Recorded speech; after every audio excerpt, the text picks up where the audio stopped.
दो covalently bonded atom के बीच की जो दूरी होती है उसी को बॉन्ड लेंथ कहते हैं। यहाँ पे जो कि हम लोग कंसीडर किए हैं कि दो एटम ए और बी जिनका जो कि रेडियस है कोवैलेंट रेडियस आर ए जो है इसका कोवैलेंट रेडियस एटम ए के लिए है और आर बी जो है कोवैलेंट रेडियस एटम बी के लिए है। इसका मतलब हम कह सकते हैं R A plus R B जो होता है वो बॉन्ड लेंथ होगा ए बी के लिए। बॉन्ड लेंथ को प्रदर्शित करते हैं एंगस्ट्रॉन या पिकोमीटर में। हम जानते हैं कि बॉन्ड लेंथ को बहुत सारे फैक्टर जो कि क्या करते हैं प्रभावित करते हैं, जिसमें कि मुख्य रूप से इसमें हाइब्रिडाइजेशन जो होता है वो बॉन्ड लेंथ को प्रभावित करता है। हम जानते हैं कि अगर किसी भी कंपाउंड का यस कैरेक्टर जितना ही अधिक होता है उसका जो कि बॉन्ड लेंथ उतना ही छोटा होता है, क्योंकि हम जानते हैं कि जो न्यूक्लियस होता है न्यूक्लियस के नज़दीक जो कि यस ऑर्बिटल पाए जाते हैं। जब यस ऑर्बिटल पाए जाएंगे तो वहाँ पे अट्रैक्शन पावर बढ़ेगा और जब अट्रैक्शन पावर बढ़ेगा तो वहाँ पे लगाव बढ़ने के साथ साथ उसका लेंथ भी क्या हो जाएगा छोटा हो जाएगा।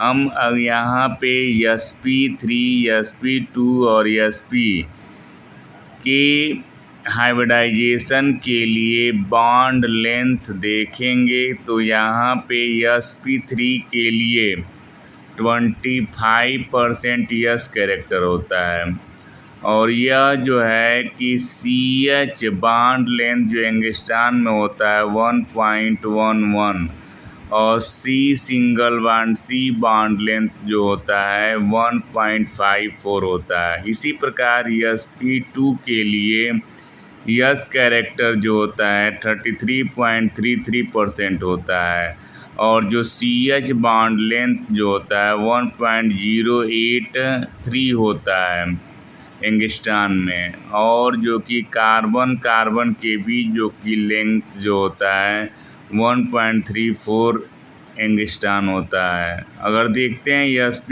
के हाइब्रिडाइजेशन में तो यस का जो कैरेक्टर होता है 50% होता है और उसका जो बॉन्ड लेंथ होता है 1.057 होगा एंगस्ट्रॉन के रूप में और इसका जो कि बॉन्ड लेंथ जो होगा 1.20 होगा। अर्थात हम कह सकते हैं कि यस कैरेक्टर के बढ़ने के साथ साथ बॉन्ड लेंथ जो होता है वो छोटा होता है। बॉन्ड लेंथ को प्रभावित करने वाला दूसरा जो फैक्टर है एटम का साइज है। बॉन्ड लेंथ जो होता है एटम के साइज के बढ़ने के साथ साथ उसका बॉन्ड लेंथ भी बढ़ता है। अगर हम देखते हैं कि यहाँ पे HI HBr HCl और HF में जो कि बॉन्ड लेंथ जो होगा यहाँ पे सबसे अधिक HI का होगा, क्योंकि HI में जो कि हाइड्रोजन के साथ जब आयोडीन जुड़ा हुआ है, आयोडीन जो एटम है उसकी जो साइज होगी बड़ी होगी। जब बड़ा होने के साथ साथ उसका जो हाइड्रोजन आयोडीन के बीच का जो लेंथ होगा वो बड़ा होगा। पोलरिटी ऑफ बॉन्ड के पोलरिटी भी जो प्रभावित करता है। हम देखते हैं कि पोलरिटी जो होता है किसी मॉलिक्यूल में जब कोई हाईली इलेक्ट्रोनेगेटिव एलिमेंट जुड़ा रहता है तो उसके पास हाईली इलेक्ट्रोनेगेटिव एलिमेंट के पास क्षमता होती है इलेक्ट्रॉन को अपने तरफ अट्रैक्ट करने के लिए। जो इलेक्ट्रॉन को अपने तरफ अट्रैक्ट करता है तो जो अट्रैक्ट करने वाला जो ग्रुप होता है उस पर पार्शियल निगेटिव चार्ज होता है और जो इलेक्ट्रॉन जहाँ से आता है वहाँ पे पार्शियल पॉजिटिव चार्ज होता है। इसका मतलब अगर किसी मॉलिक्यूल में पॉजिटिव और निगेटिव पोल दोनों पोल उपस्थित होते हैं तो उसे पोलर मॉलिक्यूल कहते हैं। नॉन पोलर में क्या होता है, सेम पोल होंगे, या तो प्लस प्लस होंगे या तो माइनस माइनस होंगे। बॉन्ड लेंथ जो होता है वैसे ही पोलर मॉलिक्यूल में स्मॉलर होता है नॉन पोलर मॉलिक्यूल के तुलना में।